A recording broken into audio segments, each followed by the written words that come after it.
আসসালামু আলাইকুম ওয়া রাহমাতুল্লাহি ওয়া বারাকাতুহু। আমি ডাক্তার সাইদ আকবর, একজন চিকিৎসক ও গবেষক। আমি আপনাদের শারীরিক বিভিন্ন প্রবলেম ও অত্যন্ত গুরুত্বপূর্ণ বিষয় সেগুলো নিয়ে বিভিন্ন সময় আলাপ করে থাকি।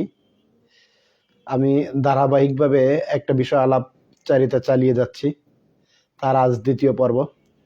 তো আলহামদুলিল্লাহ, আমার সঙ্গে যারা ছিলেন অথবা সঙ্গে যারা আছেন তাদের সবাইকে আমি আমার অন্তরস্থল থেকে আন্তরিক মোবারকবাদ জানাই ও শুভেচ্ছা জানাই এবং আমার পক্ষ থেকে সালাম জানাই। আসসালামু আলাইকুম।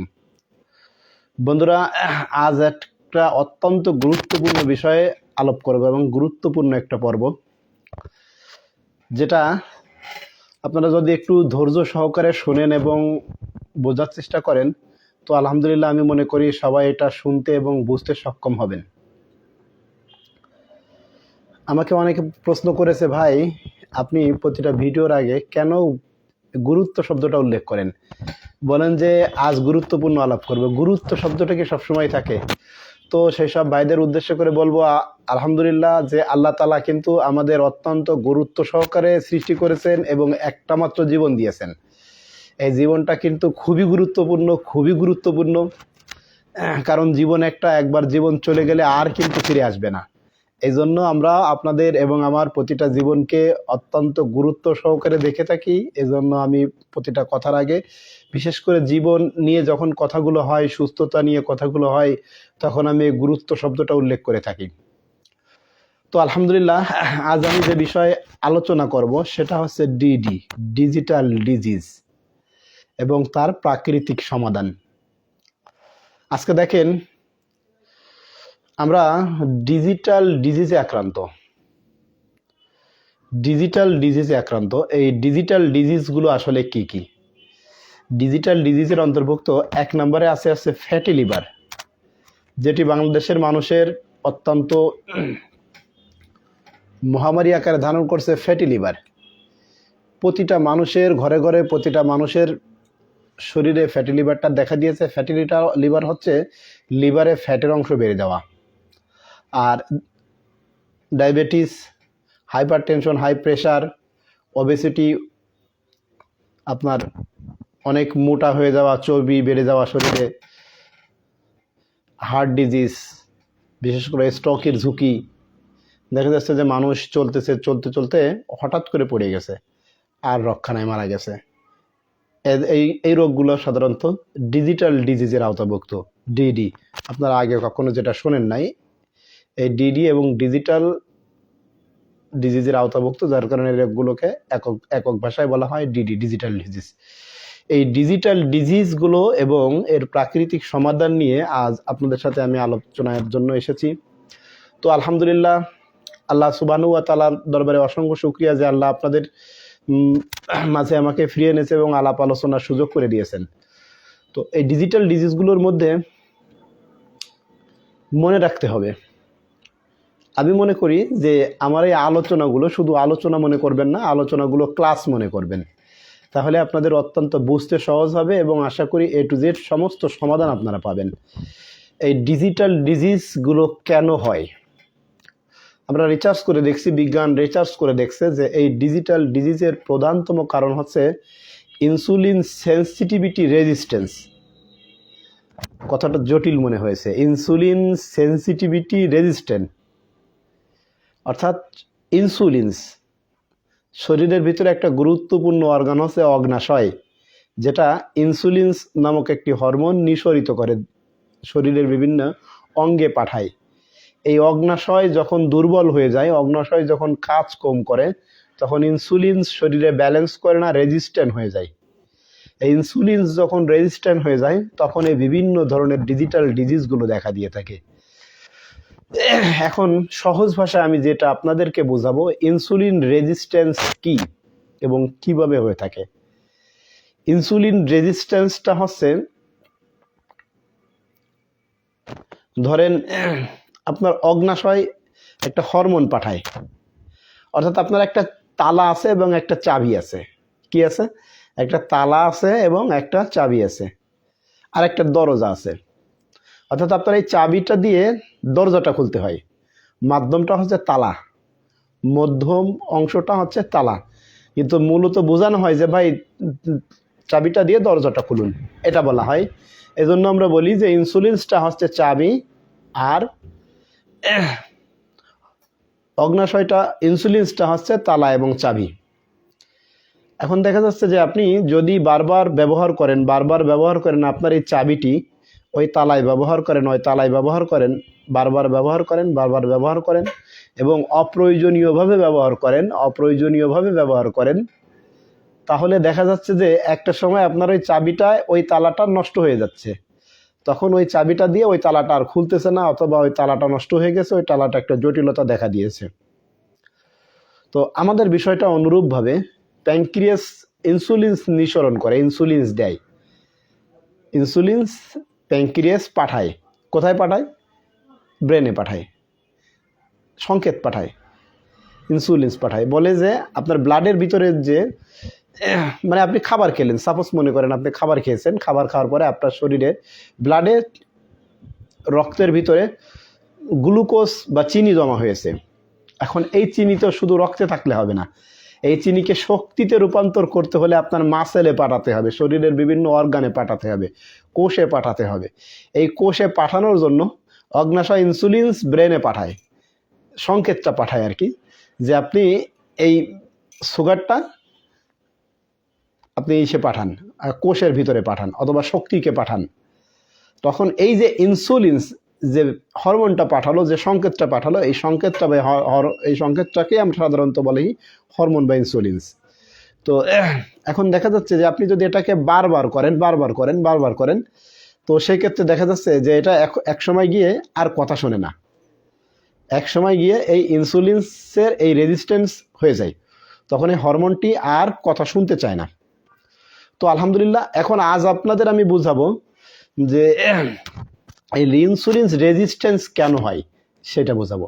কয়েকটি গুরুত্বপূর্ণ কারণে শরীরের ইনসুলিন রেজিস্ট্যান্ট হয়ে যায়। 1 নম্বর কারণ হচ্ছে আপনি প্রচুর পরিমাণে ফ্যাট খান, প্রচুর পরিমাণে চর্বিযুক্ত খাবার খান। আপনার শরীরে পেটে চর্বি জমে গেছে, পেটটা দেখতে একটু বলের মতো মনে হয়। আসলে বল অনেক সময় বলও বলা যায়, অনেক সময় পিৎজা বার্গারও বলতে পারেন, পিৎজার সাইজ অথবা বার্গারের সাইজ, আপনার পেটটি দেখতে বার্গারের মতো হয়ে গেছে। তো দেখা যাচ্ছে যে এটার ভিতরে তো আপনি শুধু মনে করবেন না বার্গার না, এটার ভিতরে নাড়ি আছে, অন্যান্য যন্ত্রপাতি আছে, অন্যান্য যে পার্টসগুলো আল্লাহ দিয়েছে পেটের ভিতরে এগুলো আছে। তো এগুলা ভিতরে চর্বির পরিমাণ যখন বেশি হয়ে যায় তখন ইনসুলিন রেজিস্ট্যান্স হয়ে যায়, ইনসুলিন সাড়া দিতে চায় না। 1 নম্বর কারণ। 2 নম্বর কারণ হচ্ছে কার্বোহাইড্রেট, অধিক পরিমাণে শরীরে কার্বোহাইড্রেট প্রবেশ করানো, যেটাকে আমরা সহজ ভাষায় বলি শর্করা জাতীয় খাবার সবসময় কম খাবেন। কার্বোহাইড্রেট, প্রোটিন বেশি খেতে হবে। এই কার্বোহাইড্রেট যেরকম ভাত, সাদা ভাত, অধিক পরিমাণে যাতে আপনি ভাত খেয়ে থাকেন, ভাত দেখা যাচ্ছে 3 বেলায় ভাত খাচ্ছি, এই 3 বেলা ভাত খাওয়ার কারণে একসময় দেখা যাচ্ছে যে আমাদের ইনসুলিন রেজিস্ট্যান্ট হয়ে যাচ্ছে। যারা অলস প্রকৃতির, পরিশ্রম করতে চায় না, কষ্ট করতে চায় না, বসে থাকে, তাদের ইনসুলিন রেজিস্ট্যান্ট হয়ে যায়। অনিয়মিত ওষুধ সেবন করলে ইনসুলিন রেজিস্ট্যান্ট হয়ে যেতে পারে। ইনসুলিন রেজিস্ট্যান্ট অনেকগুলো কারণ আছে।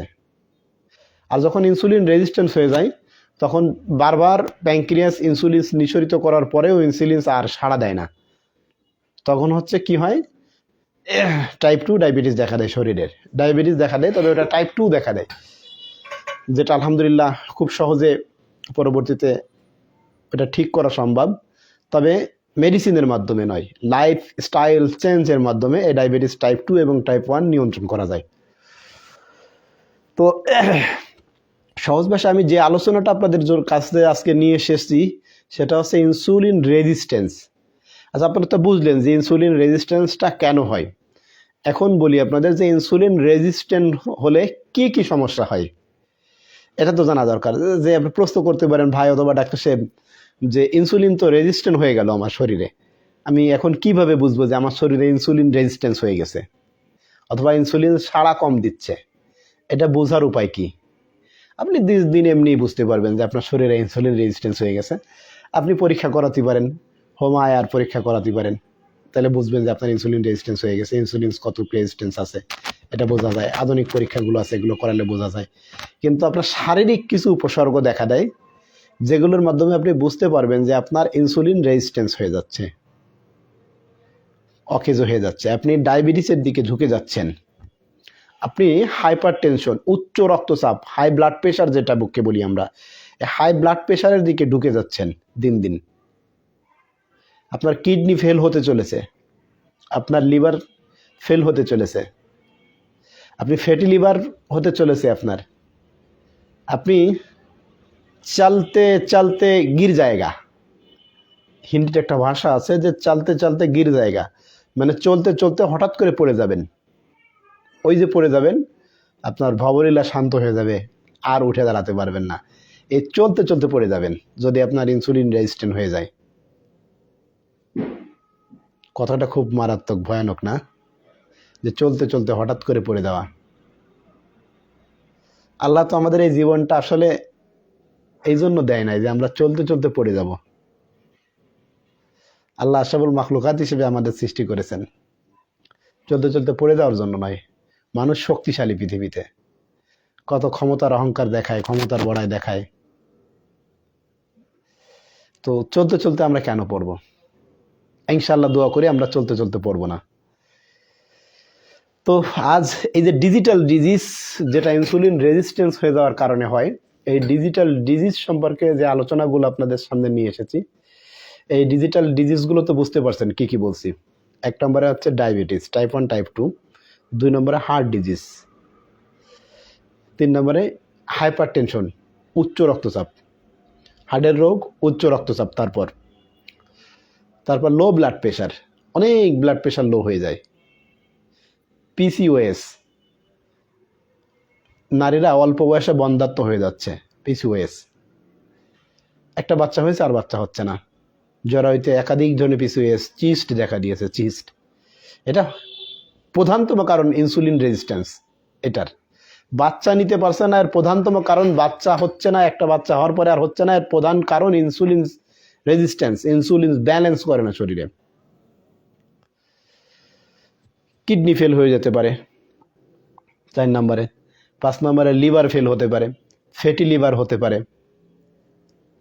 আর এছাড়া ছোট ছোট রোগগুলো তো থাকলোই, ছোট ছোট রোগ শরীরে লেগে থাকবে সার্বক্ষণিক, এই ছোট রোগগুলো আপনার থাকবে, জ্বর, সর্দি কাশি, মাথা ব্যথা।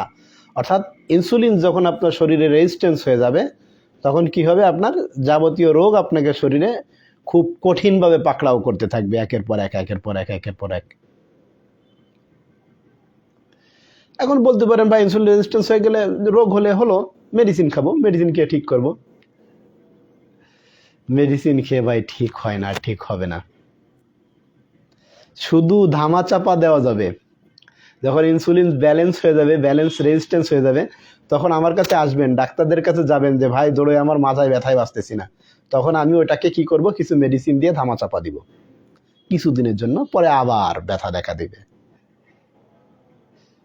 ঠিক আছে? ডায়াবেটিসকে কিছুটা কমায় রাখা যায় মেডিসিন দিয়ে, ডায়াবেটিসকে ভালো করা যায় না। ডায়াবেটিসকে পরিপূর্ণভাবে ভালো করতে হলে, সুস্থ করতে হলে আপনাকে আসতে হবে আমাদের MA লাইফস্টাইল অ্যান্ড অর্গানিক সেন্টারে। আমরা আপনাদেরকে শিখাবো কিভাবে আপনি ডায়াবেটিস ভালো করবেন।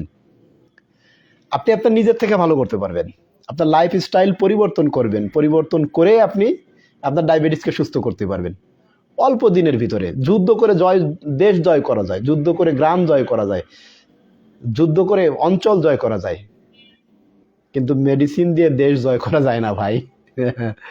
এখানে যুদ্ধ করতে হবে। আর এই যুদ্ধটা আমরা আপনাদের শেখাবো কিভাবে আপনি যুদ্ধ করলে আপনি ডায়াবেটিস থেকে চিরমুক্তি পাবেন, ফ্যাটি লিভার থেকে মুক্তি পাবেন, হাইপার টেনশন, আপনার শরীরে উচ্চ রক্তচাপ আলহামদুলিল্লাহ থাকবেই না, আপনার ব্লাড প্রেশার, আপনার প্রেশারের কোনো ওষুধই খাওয়া লাগবে না। আপনি যে মনে করছেন না প্রেশারের ওষুধ খাবেন, আপনি ভুলেই যাবেন যে আপনার হাই প্রেশার ছিল।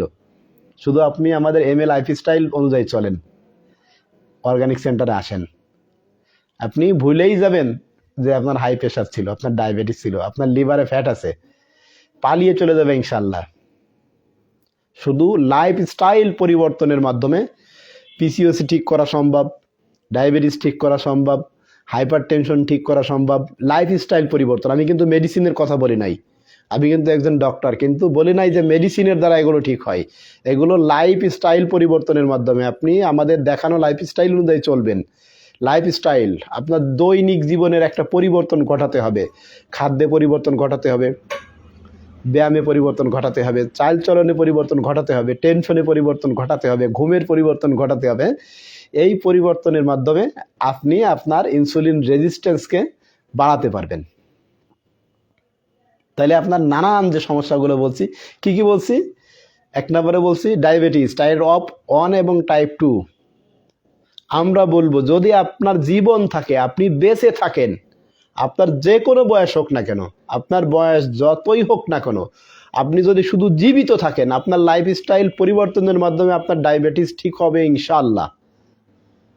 আপনি জীবিত থাকলে, আপনি বুড়ো খুনখুন হয়ে গেছেন, তাতে আমাদের কিছু আসা যায় না। আপনার জীবন আছে, লাইফস্টাইল পরিবর্তন করেন, আপনি শুধু চলতে পারলে হয়। আপনার হাই প্রেশারে ওষুধ খাওয়া লাগবে না, হাইপার টেনশন ইনশাআল্লাহ চলে যাবে, লিভার ডিজিজ, ফ্যাটি লিভার চলে যাবে, কিডনির সমস্যা থাকবে না ইনশাআল্লাহ লাইফস্টাইল পরিবর্তনের মাধ্যমে। লিভার সিরোসিস থাকবে না, লিভার সিরোসিস হলে এটা সুস্থ হবে। এইচআইভির মতো ঝুঁকিযুক্ত ভাইরাস, এইচআইভি যেটা আমরা এইডস বলি, ক্যান্সার, লাইফস্টাইল পরিবর্তনের মাধ্যমে ইনশাআল্লাহ ক্যান্সারের জাত পর্যন্ত ভালো হয়ে যায় মানুষের। কিন্তু এই লাইফস্টাইলটা জানতে হবে, শিখতে হবে। এজন্য আমরা আপনাদের জন্য খুব দ্রুত কোর্স নিয়ে আসবো, MA লাইফস্টাইল অ্যান্ড অর্গানিক, সম্পূর্ণ বিনামূল্যে। প্রশ্ন করতে পারেন যে সাইদ ভাই, ডাক্তার সাহেব কত টাকা দিতে হবে? আপনি তো বলছেন ডায়াবেটিস ভালো হয়ে যাবে, কত টাকা আমাদের দিতে হবে? আপনাদের টাকা দেওয়ার ক্ষমতা নাই, অত টাকা আপনারা দিতে পারবেন না। এই জন্য বলবো সম্পূর্ণ বিনামূল্যে, সম্পূর্ণ বিনামূল্যে, কোনো টাকা লাগবে না ইনশাআল্লাহ। অর্গানিক লাইফস্টাইলে আসুন, টাকা লাগবে না, আপনি আপনার জীবন বাঁচান। আমাকে 1 টাকাও দিতে হবে না, আমার প্রতিষ্ঠানকে কিছুই দিতে হবে না আপনার, তবে দোয়া করবেন ইনশাআল্লাহ। সম্পূর্ণ ফ্রি আপনাদের জন্য আমরা লাইফস্টাইল খুলেছি, যাবতীয় যত পরামর্শ এবং কিভাবে আপনি চলবেন। আরে ভাই, বন্দুক যে কেউ কিনতে পারে, কিন্তু বন্দুকটা কিভাবে পরিচালনা করতে হবে, কিভাবে মারতে হবে, এটার জন্য একটা প্রশিক্ষণ প্রয়োজন আছে। আমরা আপনাকে সেই প্রশিক্ষণটা দিব, যে আপনার লাইফটাকে কেমনভাবে পরিচালনা করবেন আপনি। এটা হচ্ছে বিষয়। আর মূলত আমাদের এই অর্গানিক লাইফস্টাইল, MA লাইফস্টাইলটা হচ্ছে আপনাকে এই ডিজিটাল ডিজিজ থেকে বাঁচানোর জন্য। আলহামদুলিল্লাহ, আল্লাহ পাকের ইচ্ছায় বলতে পারি, যদি আপনি আমাদের দেখানো এই ডিডি অর্থাৎ লাইফস্টাইল, MA লাইফস্টাইল অনুযায়ী চলেন, আপনার বিভিন্ন পরিবর্তনগুলো আসে, তাহলে আপনি ডিজিটাল রোগ থেকে, ডিডি থেকে, আপনি ডিজিটাল ডিজিজ থেকে চিরতরে মুক্তি পাবেন ইনশাআল্লাহ। ইনশাআল্লাহ আমরা গ্যারান্টি দিতে পারি। আসতে হবে আপনাদের, শুধু একটু কষ্ট করে আসতে হবে। ডাক্তার সাহেবের সাথে সাইদ ভাইয়ের সঙ্গে একটু আলাপ করতে হবে, যে ভাই এসে বলতে হবে, ভাই আমি আসছি, আমার ফ্যাটি লিভার আছে, ভাই আমি আসছি, আমার ডায়াবেটিস আছে, ভাই আমি ডায়াবেটিস থেকে মুক্তি পেতে চাই, ভাই আমার ওজন দিন দিন বেড়ে চলেছে, 100 কেজি ওভার হয়ে গেছে, কিভাবে কমানো যায় বলেন, বলেন। আল্লাহ পাকের ইচ্ছা, আমাকে সুস্থ করার একটা পথ দেখান ভাই, আল্লাহকে বলেন আমাকে কিভাবে সুস্থ করা যায়, আমরা দেখাবো ইনশাল্লাহ। ওজন যতই হোক, আপনার 120 হোক, শুধুমাত্র আমাদের কোর্সে অ্যাটেন্ড করেন, দেখবেন 40 দিনের ভিতরে আপনার 20 কেজি কমে যাবে ইনশাল্লাহ। আপনি কল্পনাতীত বাইরে আপনার ওজন কমে যাবে, আপনি যেটা করতে পারেন নাই। ও মাঝে একটা কথা মিস্টেক হয়ে গেছে, যে আপনি কিভাবে বুঝবেন যে আপনার ইনসুলিন রেজিস্ট্যান্স হয়ে গেছে, সেই কথাটা বলা হয় নাই, ভুলে গেছিলাম। ইনসুলিন রেজিস্ট্যান্স হয়েছে আপনি কিভাবে বুঝবেন, এটা প্রশ্ন ছিল, যে ভাই আমি কিভাবে বুঝবো যে আমার ইনসুলিন রেজিস্ট্যান্স হয়ে গেছে। 1 নম্বরে ইনসুলিন রেজিস্ট্যান্স যখন হয়ে যায়, তখন ক্ষুধা বেড়ে যায়। আপনি বুঝতে পারবেন আপনার প্রচণ্ড ক্ষুধা বেড়ে গেছে, প্রচণ্ড ক্ষুধা বেড়ে গেছে, শুধু খেতে মনে চায়, শুধু খেতে মনে চায়, শুধু খেতে মনে চায়। হ্যাঁ, প্রচণ্ড মিষ্টি খেতে মনে চাই, মিষ্টিও খেতে মনে চাই। মিষ্টির দোকানের পাশ দিয়ে আপনি যেতে পারেন না, আপনার মিষ্টির কথা মনে পড়লে মিষ্টি খেতে চাবে। ভাই ইনসুলিন রেজিস্ট্যান্ট হয়ে গেছে, বোঝেন যে ইনসুলিন রেজিস্ট্যান্ট হয়ে যাচ্ছে। ভালো লাগে না, শরীরটা ম্যাচ ম্যাচ করে, সবসময় কাজ করতে মনে চায় না, বসে থাকতে মনে চায়, শুধু শুয়ে থাকতে মনে চায়। ইনসুলিন রেজিস্ট্যান্ট হয়ে যাচ্ছে, আপনি বোঝেন দিন দিন। আপনি খুবই দ্রুত চলতে চলতে গিয়ে জায়গা সেইটার আওতাভুক্ত হয়ে যাবেন, চলতে চলতে পড়ে যাবেন, সেটার দিকে যাচ্ছেন, অর্থাৎ ইনসুলিনের হার্ট আপনার ব্লক হয়ে আসতেছে। তো আলহামদুলিল্লাহ, যে কথা বলতেছিলাম, আমার একটা কল এসেছিল, আসলে ডিস্টার্ব হয়ে গেল, এই কলের কারণে ডিস্টার্ব হয়ে গেল। ওই যেটা বলি ইনসুলিন রেজিস্ট্যান্ট হয়ে গেলে কেমনে বুঝবেন? শরীরটা ভালো লাগবে না, ম্যাচ করবে, ক্ষুধা বেড়ে যাবে, মিষ্টি খাওয়ার আগ্রহ বেড়ে যাবে, শরীর ব্যথা হবে, নানান সমস্যা দেখা দেবে। জ্বর হয়েছে তাড়াতাড়ি সারে না, ইনফেকশন হয়েছে তাড়াতাড়ি সারছে না। আর এই সমস্যাগুলো তো থাকবেই। আপনি বুঝতে পারবেন যে আপনার ইনসুলিন রেজিস্ট্যান্স হয়ে আসছে। আপনার ওজন থাকা দরকার 60 কেজি, কিন্তু আপনার ওজন হয়ে গেছে 90 কেজি। আপনার ইনসুলিন এমনি রেজিস্ট্যান্স হয়ে যাচ্ছে। এটি আপনি ধরে নিতে পারেন যে আপনার 60 কেজি ওজন, আপনার 90 কেজি হয়ে গেছে। থাকার কথা ছিল 60 কেজি, 90 কেজি হয়ে গেছে। আপনি ধরে নেন আপনার ইনসুলিন 60% রেজিস্ট্যান্স হয়ে যাচ্ছে। আপনি হোমায়ার টেস্ট করান, দেখবেন যে আপনার ইনসুলিন রেজিস্ট্যান্স হয়ে গেছে, ব্যালেন্স নাই, ইনসুলিন ব্যালেন্স করতেছে না। এছাড়া গুরুত্বপূর্ণ যে টেস্টগুলো আছে এগুলো আমাদের কাছে আসলে আলহামদুলিল্লাহ আমরা এগুলো করালে আপনারা বুঝতে পারবেন যে ইনসুলিন্সের কি অবস্থা। এটা হচ্ছে বিষয়। তো আল্লাহ পাকের শুকরিয়া, আলহামদুলিল্লাহ, যে আল্লাহ তাআলা আপনাদের সাথে সংক্ষিপ্ত আলোচনা চালিয়ে যাওয়ার তৌফিক দান করলেন। আগামী পর্বে ইনশাল্লাহ আমরা জানবো যে অর্গানিকভাবে কিভাবে ইনসুলিন রেজিস্ট্যান্স কমানো যায়, ইনসুলিন রেজিস্ট্যান্স কিভাবে অর্গানিকভাবে বাড়ানো যায়, অর্থাৎ রেজিস্ট্যান্স কমিয়ে সেন্সিটিভিটি বাড়ানো যায় অর্গানিকভাবে, কোনো ওষুধ ছাড়া প্রাকৃতিকভাবে কিভাবে বাড়ানো যায়, এটা নিয়ে আলহামদুলিল্লাহ আগামী পর্বে আমরা আলোচনা করব। সবাই আমাদের সাথে থাকবেন। ও বিশেষ করে আপনাদের সবার কাছে আমার দোয়ার দরখাস্ত রইল, আমার জন্য দোয়া করবেন। আর আমার ভিডিওগুলো দেখতে থাকেন। তো আলহামদুলিল্লাহ, যদি মনে চায় লাইক কমেন্ট করবেন, তবে ভিডিওগুলো দেখতে থাকেন। আশা করি আলহামদুলিল্লাহ দেখতে দেখতে ভালো লাগা হয়ে যাবে ইনশাল্লাহ এক সময়। তখন লাইক করে দিয়েন আর সাবস্ক্রাইব করে দিয়েন চ্যানেলটি। আমাদের একটা ছোটো ইউটিউব চ্যানেলও আছে, যদিও বা অল্প পরিসংখ্যক সাবস্ক্রাইবার আছে। আমার ফেসবুকে ইউটিউব চ্যানেলটা দেয়া থাকবে, যদি সম্ভব হয় ইউটিউবটাও একটু সাবস্ক্রাইব করে দেবেন। আপনাদের জন্যই দেবেন, খুবই গুরুত্বপূর্ণ কথাগুলো আপনারা জানতে পারবেন। কারণ আমি মনে করি আপনার কাছে আপনার জীবন অত্যন্ত গুরুত্বপূর্ণ, খুবই গুরুত্বপূর্ণ। আপনার কাছে আপনার জীবনটা খুবই গুরুত্বপূর্ণ।